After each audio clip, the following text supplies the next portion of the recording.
পুরুলিয়ায় সব মিলিয়ে 170টি গ্রাম পঞ্চায়েত রয়েছে। অনেকেই পঞ্চায়েতের সার্টিফিকেট নিতে বহু পথ পাড়ি দিতে হয়।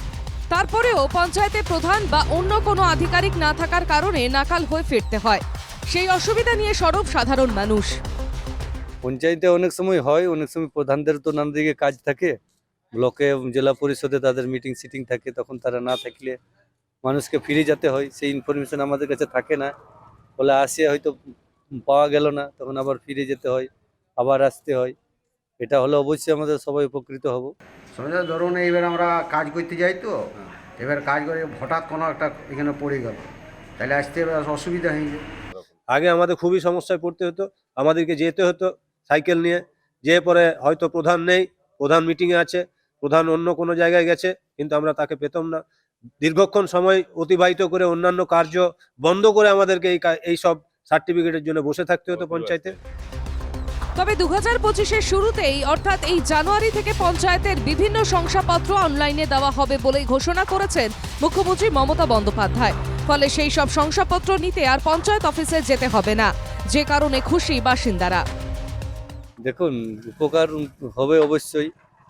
অনেকের এখানে পঞ্চায়েতে আসতে হয়, আসার অসুবিধা, তো সেটা যদি এক ক্লিকে বাড়িতে বসে হয়, অবশ্যই আমাদের সবারই উপকারে লাগবে। এটা কতটা খুশি এটা হতে? এটা খুশি, খুবই খুশি। যাই হোক, প্রথমে আমি ধন্যবাদ জানাবো আমাদের মাননীয় মুখ্যমন্ত্রী মমতা ব্যানার্জি মহাশয়াকে, যে উনি এমন একটি প্রকল্প অনলাইনের মাধ্যমে নিয়ে এসছেন, যেটার মাধ্যমে আমরা খুবই সুবিধা লাভ করব, যেখানে আমরা ঘরে বসে জাতি প্রমাণপত্র, রেসিডেন্ট প্রমাণপত্র বা আদার্স অনেক কিছু অনলাইনের মাধ্যমে যে পশ্চিমবঙ্গ সরকার আমাদের এনে দিয়েছে। পুরুলিয়ার বিভিন্ন পঞ্চায়েতের সচিব, প্রধান, উপপ্রধান জানিয়েছেন বাড়িতে মোবাইল থেকে ওটিপির মাধ্যমে জরুরি ডকুমেন্টস পাওয়া যাবে। তবে অনেকের কাছেই আধুনিক মোবাইল নেই। বিষয়টি নিয়ে প্রচার শুরু করা হচ্ছে। যে ডিভাইস গ্রামগঞ্জে আমাদের এখনো প্রচুর মানুষ আছে যারা প্রপারভাবে মোবাইল মেনটেন করতে পারেন না বা অপারেট করতে পারেন না। তো তাদের জন্য আমাদেরকে আরেকটু ব্যাপারটা প্রচার করতে হবে, প্রচার করে তাদেরকে ফিল্ডে নেমে প্রপার শিক্ষা দিতে হবে, শিখিয়ে দিলে এটা খুব বেশি কঠিন হবে না আশা করি। এটা একটা খুবই ভালো উদ্যোগ নেওয়া হয়েছে। উদ্যোগটা মানুষের তো সময় বাঁচবে, সবাইকে পঞ্চায়েত অফিসে আসতে হবে না, ঘরে বসেই বিভিন্ন রকম সার্টিফিকেট ওরা পেয়ে যাবে।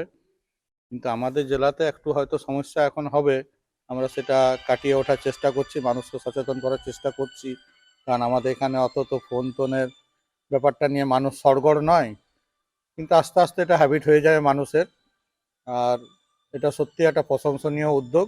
অবশ্যই আমরা কাজ করতে গিয়ে যদি সেরকম সমস্যার সম্মুখীন হই, যে সুযোগ সুবিধাটার জন্য এই প্রকল্পটা, সেই সুযোগ সুবিধা যদি মানুষ পায় না, তাহলে অবশ্যই এটা অ্যাওয়ারনেস আমরা প্রধানদেরকে নিয়ে বা আমাদের যারা এনএস আছেন, পঞ্চায়েত লেভেলে যারা কাজ করছেন, তাদেরকে নিয়ে আমরা সচেতন হতে পারি। পুরুলিয়া থেকে বুদ্ধদেব পাত্রের রিপোর্ট, এনকেটিভি বাংলা।